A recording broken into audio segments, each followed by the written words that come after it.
International breaks are usually boring, but this one was very eventful. But now it's time to start looking forward to Game Week 4 and start looking at some of our transfer plans. Hello everyone, welcome back to another video on the channel. Today we will be discussing our Game Week 4 team, some of our transfer plans going forward, and a bit on some strategy. I know we don't really go in depth in these type of videos because I like to keep them short and sweet, but this time around I think we will go look at a bit of the wider strategy. The first section of this video will be our Game Week 3 team, and if you have no interest in that, I completely understand. Feel free to skip it and go straight to the transfer plans. I'll leave timestamps down below. One more thing I forgot to mention is thank you for 7,000 subs. The support on here has been amazing. We were under 40 videos on this channel, so I'm sure at some point we will hit 10k. That's the next milestone. But again, thank you everyone. The like goal for this video will be 350 likes. If we can get there, perfect. And let's get straight into the video. So taking a look at our Game Week 3 team, which feels like 1,000 years ago, we scored 73 points and we got a 200,000 place red arrow to 1.58 million in the world. If you had told me at the start of the season that in Game Week 3 Haaland would have 7 goals and I'd be at 1.6 million in the world, I would take it for sure. So I do think, considering we have no Haaland, we're doing quite well. And I know a lot of the teams with Haaland are also kind of struggling. And also, if you consider the fact that a large majority that had Haaland had triple captain them, what was that, another 17 or 18 points? And I think that 17 or 18 points is the difference of me being in the top 1 mil. So I don't think it's too bad at all, and I'm quite happy with where we are. Looking at our Game Week 3 team, I don't think it was the greatest. I thought we did have a few good players in place, but on paper it probably didn't look the greatest. Of course we nailed that Salah haul, and I think without him we'd be struggling. Of course Son with a blank, unfortunate not to get the win at St James's Park. Isaac with a goal, of course.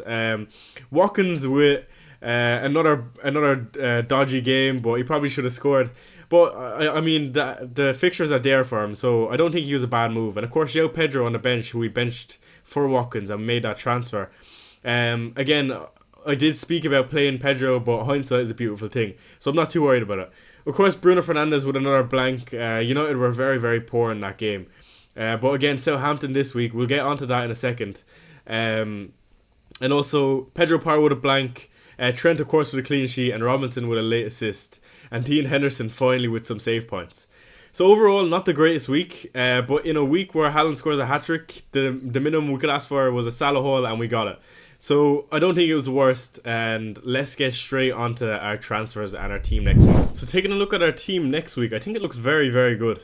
We have 9 home fixtures, and I have 1 free transfer, of course. We used 2 last week, and 0.0 in the bank.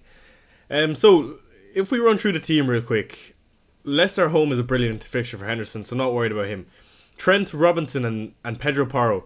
Pedro Porro is probably the one to be worrying about here. I will bring up some of our potential moves in a second.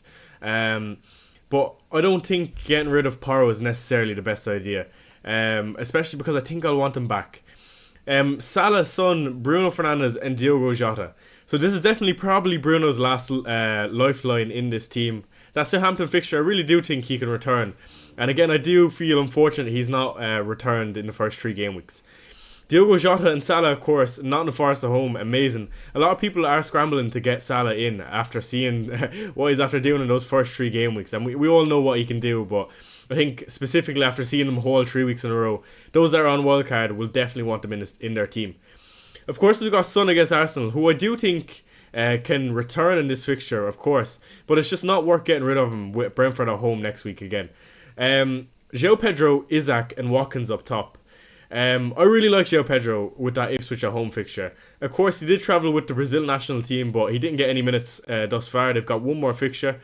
But I do think it's plenty of time for him to come back and be included in that Ipswich starting 11, or that Brighton starting 11 versus Ipswich. Of course, we've got Isaac versus Wolves away, who I do think a lot of people are getting rid of, which I think is quite unusual. But I think that's an excellent fixture for Isaac. And if we see Newcastle start to pick up some form after that win versus Tottenham, I mean, I don't see why Isaac can't haul against Wolves. We've got Ollie Watkins versus Everton at home. Of course, John Duran scoring in that last game, and Watkins coming off early again. But Watkins did come home from international break early, and he will spend more time training with Villa. So I'm quite hopeful of Watkins, and I don't mind him as an asset at all. I do expect him to get more minutes than he has got though. Looking at the bench, we have of course Rodgers, but I do think the right decision is probably to start the man on penalties, which is João Pedro. Unless he gets a lot of minutes for Brazil, which I can't see happening, I'll definitely be playing João Pedro due to the penalties. But that Everton at home fixtures is lovely for Rodgers. It's just I can't fit him in this week. So this is the team for this week. Let's take a look at some of our moves that we could make. So bringing up some of our transfers for game week 4. The one I really like is Pedro Porro to Rico Lewis. My only issue with this move is I'm unsure and still a bit skeptical on Rico Lewis's minutes. Look, that Pedro Porro fixture versus Arsenal, you're probably not expecting anything. You'll be lucky you would have 1 point there. But Rico Lewis has been amazing thus far, and we've not seen Walker feature much at all, other than the odd sub on. And City do have still quite decent fixtures. I know they have to play Arsenal, but you would fancy them, of course, with Brentford at home. And even in that Arsenal game, you never know, he could pick up something. Big shout out to FPL Team, of course, Peter, for the fixture ticker. It's one of my favourite ones, so that's why we've included it here. Also, we've seen a lot of price rises, so shout out to FPL Focal or Oscar. This is not paid or anything, but I do genuinely think it is one of the best FPL apps that is free. So do feel free to download that. But we've seen the likes of Salah go up to 12.7, Rico Lewis up to 4.7 now, and also João Pedro. He's also had 2 price rises during the international break, which we did expect. I do think this is a good move for me, and it frees up some money in the bank. I think alternatively, I can't see myself making any other move other than rolling and this Pedro Porro move. I think rolling is probably 75% for me. I don't really see an issue with that team, and of course Rodgers on the bench, if anything does prop up, unless it's defensively. So I think I'm very likely to roll, and which we'll get onto in a second. It opens up a lot more for the future when we speak about maybe my wildcard strategy, which we'll get into now. So let's say we were to roll in game week 4. That would leave us with 2 free transfers in game week 5. And again, the team looks good for game week 5. I don't have it here. Again, we'll be doing a team selection every single week, so do check it out. But we would leave us in a good spot in game week 5, 2 free transfers and nothing in the bank. Come game week 6, we would wildcard. So I think I am nearly firmly on wildcard 6, depending on, I don't think it depends on anything, to be honest. The only thing I think could change that is if I'm comfortable from between now and 6 and I'm happy to use the transfers rather than wildcarding. But why I really like wildcard 6 is it gives me an opportunity to maybe triple up on the Arsenal boys. I think without that, it's very hard to stretch the 3 of them with 2 free transfers or three free transfers, as they're quite expensive. But also, it lets me get rid of a lot of players that I don't necessarily want to own. Like the likes of a Watkins, who does eventually have a fixture swing, or the likes of Isaac. And I could change the structure of the team to also include players whose fixtures kind of change for the better or are kind of question marks around. So the likes of Mbeumo, who has great fixtures, Solanke, who of course can come back from injury, Rico Lewis, who we'll probably find out what his position in this team looks like minutes wise, if he's more nailed on in the league compared to Champions League. And of course Erling Haaland, the main man, who I do really want for that game week 9 fixture, who was against Southampton. So coming out of game week 6 and into 7, we would have 3 free transfers, and that's a very, very good position to be in. So I do think this is probably the best strategy for my team. It covers a lot of ground, and I think a lot of people will be kind of going towards this kind of strategy. But again, we will play it by ear. A lot of things can change between now and then, and I have no issue being more flexible in terms of playing the wildcard chip. If I'm coming to game week 6 and I'm quite happy with the team and I have the transfers to use, I will use them instead of pressing the wildcard button.